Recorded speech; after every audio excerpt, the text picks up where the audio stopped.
With the Supreme Court potentially overturning Roe v. Wade, it has a lot of prominent voices rethinking the issue, which leads us to today's video. Did Joe Rogan's stance possibly change on this issue, shifting him from being historically very pro-choice to more seemingly pro-life? Recently, Bill Maher came out and revealed some facts he didn't know about the pro-life movement until this week. Did you know that? I didn't know that. I didn't know that. Now, both of these guys have been historically very liberal and very non-religious. But is it possible that some of the radicalization we're seeing has pushed these guys further and further to the right? Why are you pushing me over to the right? So on this video, we're gonna be reacting to Joe Rogan and Bill Maher's commentary in light of the recent Supreme Court leak. Now, to be fully transparent, I am a person of faith, but in today's video, we'll be looking at some non-religious reasons that may be causing a shift to some people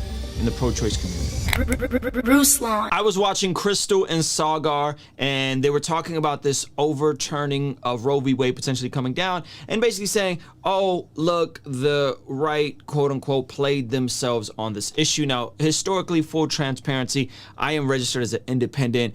This is not going to be a religious argument for this issue, but they referenced this Joe Rogan episode and how people who are seemingly centrist that have been pushed to the right are waking up to this issue because it's not as crazy as some of the trans stuff and the Florida bill, that this is actually way more sensible. And they're saying, the left is saying, this is a woman's right. And so I want to react to this Joe Rogan clip that they referenced because I actually went and dug it up to see if what is Joe Rogan actually saying. And there's this other clip from Bill Maher. And if you can wait and stay with me till the end, especially if you aren't sure about the pro-life position or you want to ascribe ill intent, but you're willing to give me, just hear me out and consider three things that I'm going to tell you at the end about the pro-life movement that may shock you, amongst other things that Bill Maher found out this week. We're going to be reacting to all of it. Let's jump right into this Joe Rogan clip. There's going to be some profanity in this, so hide your kids, hide your wife. Smash that like button one time for the YouTube algorithm. One of his latest podcasts with Doug Stanhope.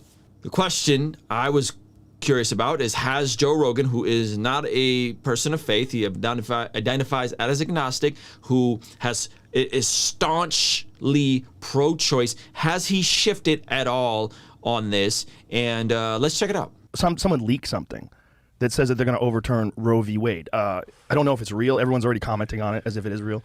I don't know if it is real. But apparently what that means is that it's going to be up to the states.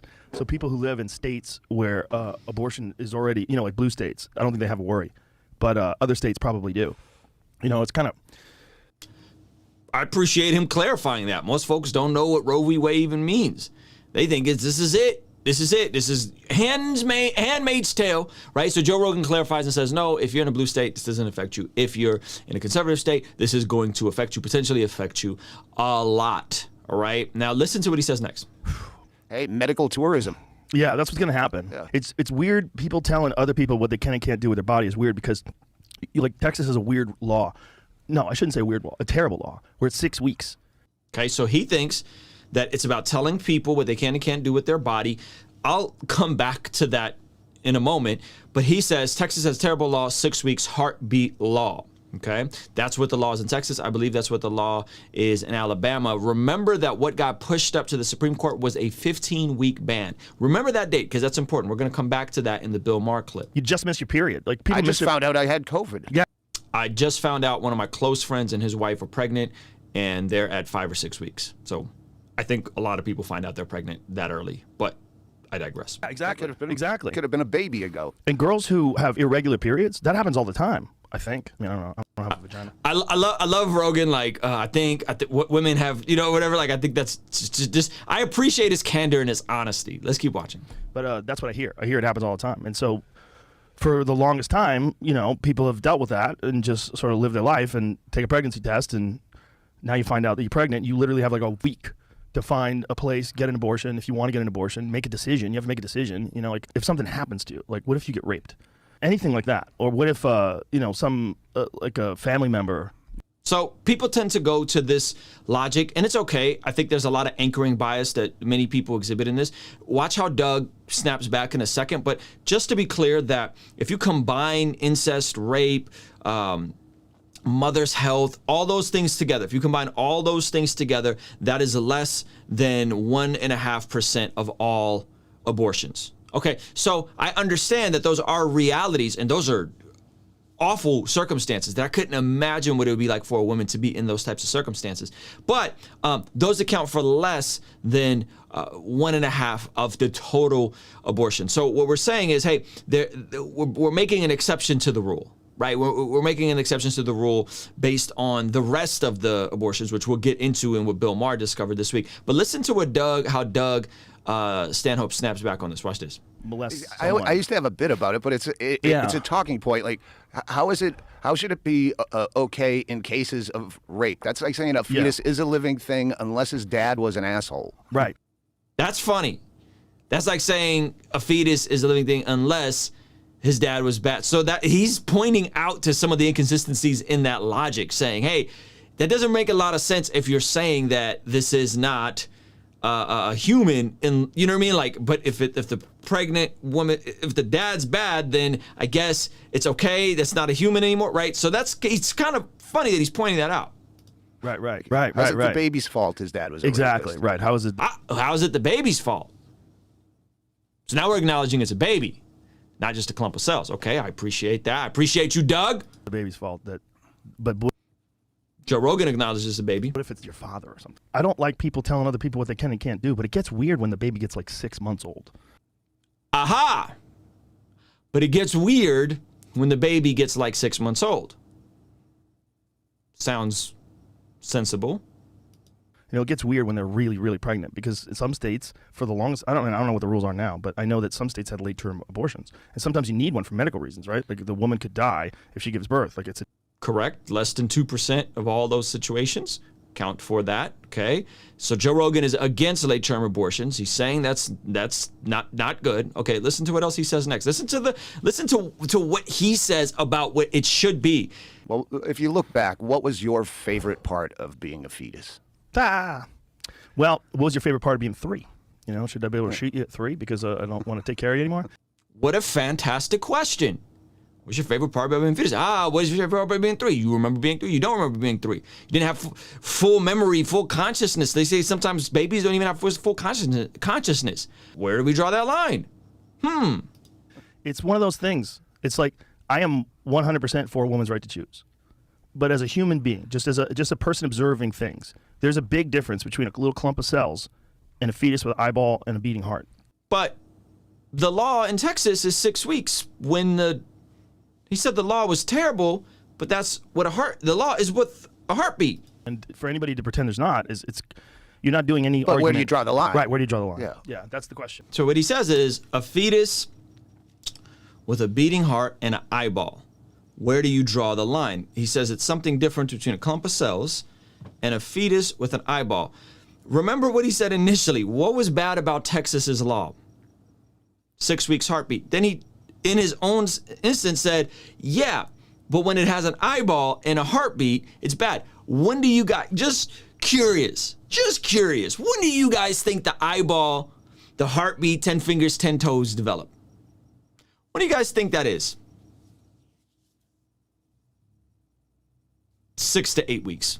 The heartbeat, the eyeball, the fingers, 10 fingers, 10 toes, you can look this up for yourself, 6 to 8 weeks window. So, if we're going to say this, if we're going to say women should have a right to choose, except for when they have an eyeball, when they have 10 fingers and 10 toes, and it looks like a human in there. Check out what Bill Maher said in some of the information that he found out this week. I learned things this week because this put it on the front page that are pretty basic things that I did not know about abortion. Like in Europe, the modern countries of Europe, way more restrictive than we are, or what they're even proposing. If you are pro-choice, you would like it a lot less in Germany and Italy and France and Spain and Switzerland. Why is that? Oh, because they have abortion bans with almost no exceptions. Guess when? 12 to 15 weeks. Ah, you mean that Florida's and Mississippi's proposed ban at 15 weeks is more liberal than France, than Italy, than Germany, than... Really? Really, isn't that interesting that the rest of the industrialized world has stricter guardrails for when a woman can't have an abortion than we do in the United States, where elective abortion is legal? We're one of 7 nations where elective abortion is legal past 20 weeks. Isn't that interesting? And Bill Maher, who's staunchly pro-choice, just discovered this. He just discovered this week. Did you know that? I didn't know that. I didn't know that. That's right. Okay. I learned most people who are pro-life are women. Did you guys know that? Most folks who are pro-life are women. Interesting. Not know that. Most abortions are from, fitting for Mother's Day, mothers, people who have a kid. That makes sense. That's a little joke he snuck in. 45% of abortions, another interesting fact, is from folks who've had one previously. Folks who have had them previously keep having them. 45%, almost half, continue having them. What you're telling me is that there's a pattern here of the type of folks that are having these procedures done who have had kids or have had them before, and let's be honest, probably should know how biology works, right? I thought this is interesting. Most abortions now, even when you go to a clinic, are done with the pill. Yeah. The pill. And so all this talk of back alley abortions and it's going to go back to women dying in the streets, that's what he's getting at. Remember, Bill Maher is an atheist, staunch liberal that recently been pushed to the right. Pills are easy to get in America. We know that. So, you know, for the people who say we're going back to 1973, we're not. No. That's just factually inaccurate. And with how easy it is to get a pill, I'm wondering if this is, what do you think? Is this going to be the galvanizing issue that the left think it's going to be? Is this going to be the galvanizing issue that the left think it's going to be? Two folks that are not religious, two folks that are starting to think differently about these things, saying, hey, it's different when there's a cluster of cells, quote unquote, even though we would say that when you create unique DNA, human DNA, that it's more than just cluster cells, but based on their logic, it's different. It's going to be something that it looks like a human, has an eyeball, has 10 fingers, 10 toes, has a heartbeat. Yeah, that's kind of easy. And then they discover, oh, wait, by the way, we got some of the loosest, wildest abortion laws. Honestly, being consistent with some of these things that we're seeing, being more open to the idea that, you know what, the folks who genuinely are pro-life aren't just about trying to limit a woman's rights, that there's half of the folks getting aborted are other women. Think about that for a second, right? So it's not just pro-lifers want to oppress women and take away their rights. No. When we're looking at the biology, when we're thinking these things through, it's a bit more nuanced than just making a caricature of the folks on the pro-life position and saying, you want to oppress women, you're bad. Right? It's a bit more nuanced than that. And I appreciate that Rogan, though clearly he's not pro-life, and Bill Maher, who I'm assuming he's not pro-life, is being more objective in having these conversations. And I'm going to give you 3 more things to think about. 3 more things to think about with regards to this conversation that have nothing to do with faith, nothing to do with religion.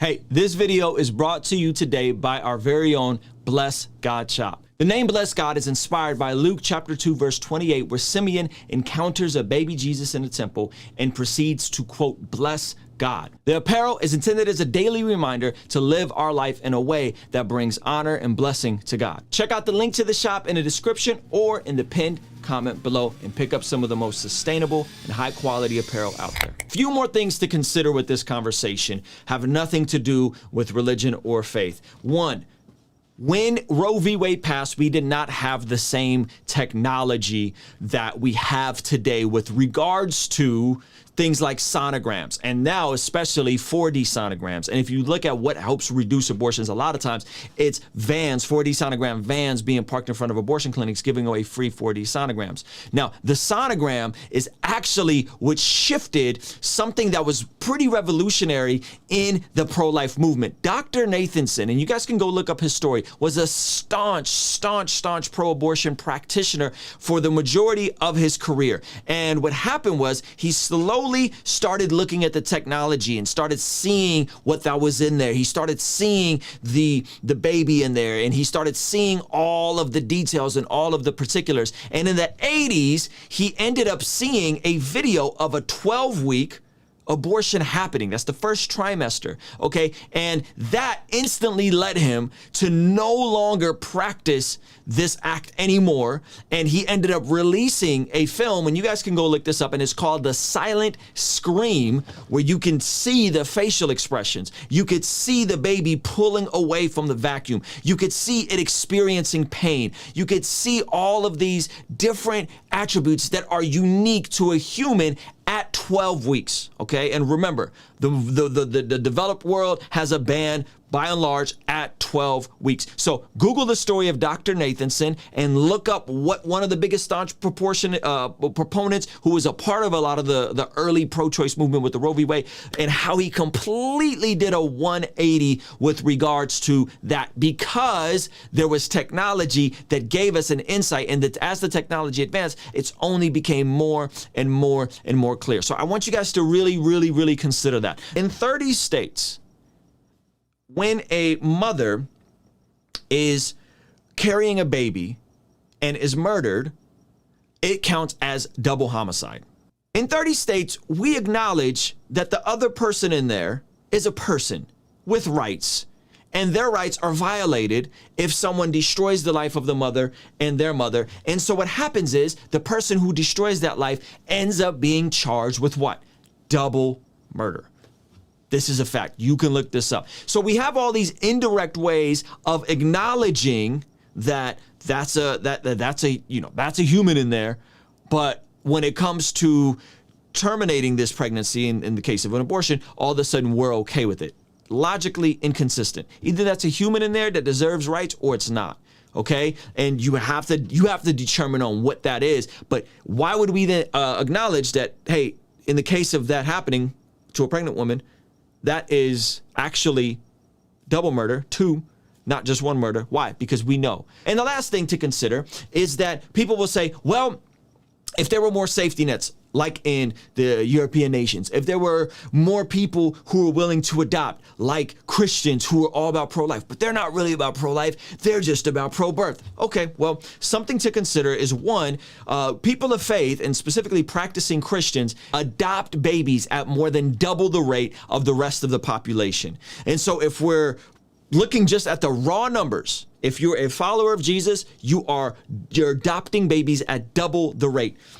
Add on the top layer of how expensive it is to actually adopt a baby, somewhere in the range of $20,000 to $80,000 to adopt a baby. If the adoption process was less restrictive, if the adoption process was easier, I believe that Christians, followers of Jesus, who are pro-life, would be willing to step up and adopt more kids if the process was less cumbersome. Okay, if it was less cumbersome, if it was less expensive, what are you gonna do with all these babies? Hey, you know what? I know quite a few Christians that open their homes.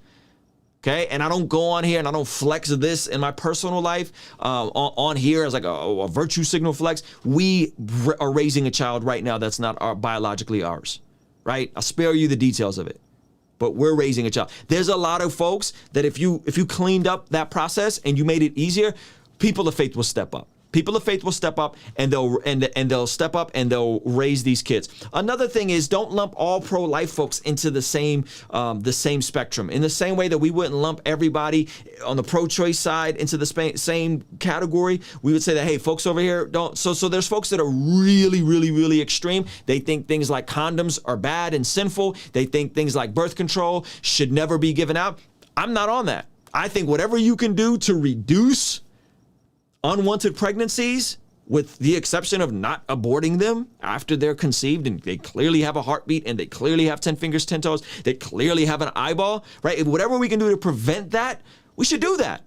Okay, and if that means providing more resources, providing more pathways to adoption, providing more condoms, providing more education on what biology is, which I don't know how you don't know what basic biology is, and if you know, hey, this is how this works. Maybe people don't understand. Okay, whatever we can do to provide those resources, not everyone who would say, man, I'm pro-life is against that. And I would say that it's probably a radical fringe minority that believe condoms bad, don't give kids condoms, don't educate people on sex ed. I think that's a small minority. That's not the majority of people that are going to go, no, I think we should do our best to educate people.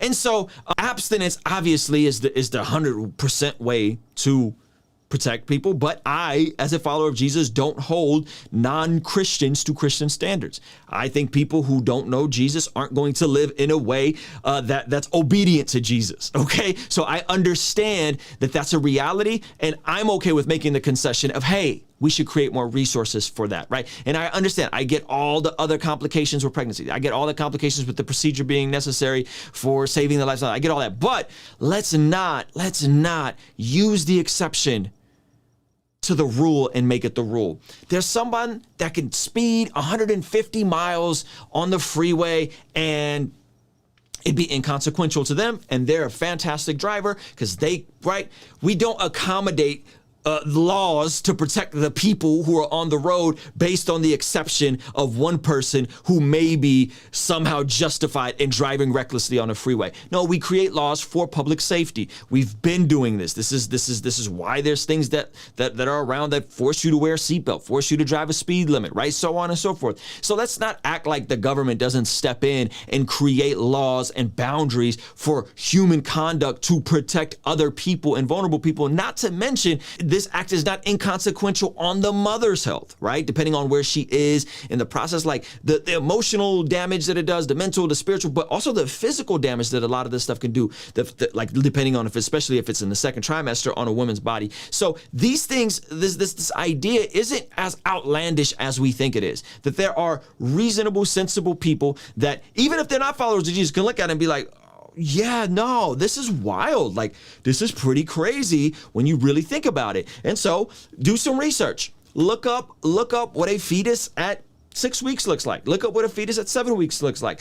And you start noticing that looks a lot like a human in there. That looks a lot like a human in there. And then look at what's actually being proposed legislatively. And then you'll realize, no, it's not just about we're going to take women's rights and da-da-da-da. No, it's also about extending rights to other people that are more vulnerable, that we would extend those rights to them if they were in a situation and the mother was harmed, they would get charged for that, right? So, and if you're a follower of Jesus, I don't say this enough. I say it and you guys get mad at me because you think I'm just talking about money and all. If you're a follower of Jesus, man, build your life in a way where you are financially stable, where your family is solid, and you're positioned to take in the orphan.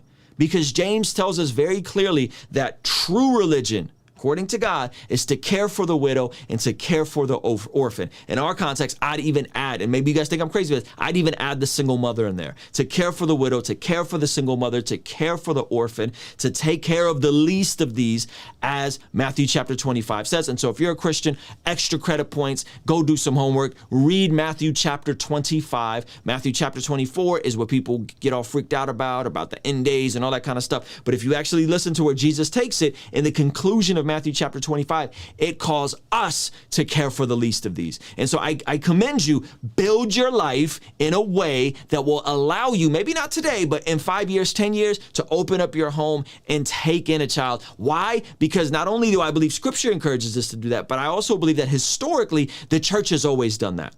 The church has always extended mercy to that. If you look at Rome and what was happening in Rome where babies were getting discarded, it was the Christians that stepped up and took some of these these kids in and took in some of these babies and raised them as their own. This is in our DNA. The conversation of safety nets and do we need more safety nets and all that kind of stuff, that's a separate conversation. I'm more than willing to have that conversation. I think sometimes, yeah, man, we might need more safety nets. Maybe we do need to look at what, I don't know, better healthcare options because of how messy and that whole system is, and how the number one reason for people file for bankruptcy is because of medical bills. Maybe that needs to be cleaned up. I don't know what that looks like. What I do know is that, to me, safety nets is something that we all have to want. If you look at the Scandinavian nations, people pay more in taxes. If everybody's down to pay more in taxes, then we can evaluate that conversation of safety nets. I'm not opposed to that. I think it depends on what we're talking about. In some regards, you guys might think that that's very progressive of me. I don't think that's that progressive to look at healthcare and be like, wow, this is a pretty flawed system. Maybe we got to figure something out, right? That's beyond reasonable, right? So I think we have to figure out what those things are and say, okay, well, what are we willing to give? What are we willing to take? What I'm not for, and this is the last thing I'll say on this, and then I'll be done, is I'm not for assuming that wealthy people are just going to pay for everything. Yeah, we need to make healthcare free. We need to make, we need to make healthcare free. We need to make preschool free. We need to make daycare free. We need to make all these things free, right? And we'll just tax the rich, which is a lot of what you hear from like the AOCs.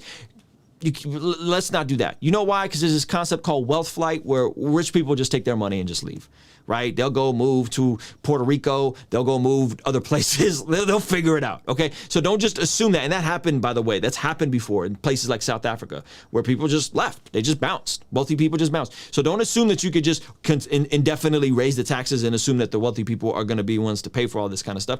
No, we all need to be willing to pay for this sort of stuff. If we're all willing to say, you know what, I'm willing to pay more in taxes. I'm willing to do things and create a sacrifice too. But let's also equip people to live responsibly and to build scarce skill sets and build lives in a way where they don't need a government program. Nothing wrong with a government program if you need it. I'd rather us not need it. I'd rather followers of Jesus not need a government program. I'd rather us be the government program. I'd rather us step up and privately take care of people who are really looking at this as a crisis, and not just take care of them as a way to get them to birth, but take care of them as a way to get them to where men are stepping up and becoming the godfathers to these kids that they don't have no relationship to, but they're taking care of. That's something that I remember in their Armenian church. I grew up Armenian Apostolic, where you would have godfathers, older men in the church who were wealthier, and they would be godfathers to these kids, and it meant much more than just like, oh, something happens to the family. No, they'll take care of it. No, a godfather was someone that stepped up, took care of,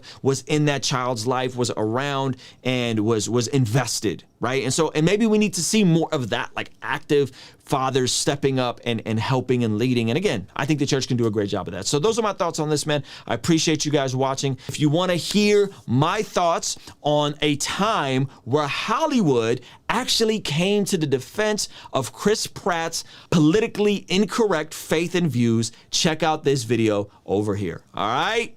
Peace.